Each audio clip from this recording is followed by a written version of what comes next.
piece of crap. When are you going to learn that you don't belong in this world?" The boy placed both of his hands together, and a green ball of light started to form between them. When he was only a few meters away from Quinn, the boy threw his hands forward, and a green beam shot out from the palm of his hands. Quinn had nowhere to go, and the ray of light was too fast for him to dodge. Hence, he knew that all he could do was grit his teeth and bear the pain. As the light hit him, his body was lifted into the air and sent flying backward onto the far-end corridor wall. "What's going on?" a student among the crowd said. "Are they fighting on the last day of school?"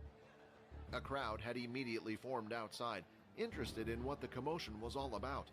One of the female students ran over to the wall's damaged part to check on the assaulted student's safety.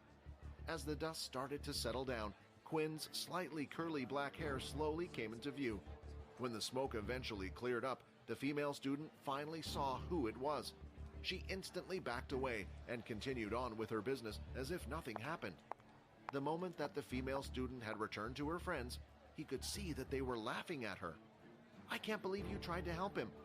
"I didn't see who it was," the girl retorted, her cheeks flushed. After that, Quinn stood up and lifted his glasses that were thrown onto the floor. To his dismay, one of the hinges had fallen off once again. Instead of wearing the worn-out pair, he let it hang on his hand. Damn it, not again. It was the last day of school for Quinn, so he hoped that someone wouldn't try anything with him. He was sick and tired of their doings, but he wasn't the type to ignore those either. He had seen people who had chosen to keep their heads down and tolerate the harassment. However, their treatment was far worse than what he received. He didn't bother to stay at school like the rest of the students. He picked up his broken glasses and proceeded to leave school. As he walked past, he saw the students having conversations among themselves in their circles. Some were laughing, while some had tears, thinking it was the last time they would ever see each other again. However, Quinn wasn't a part of any of that, and he didn't want to be. Cliques would not welcome him anyway. He was the weird one.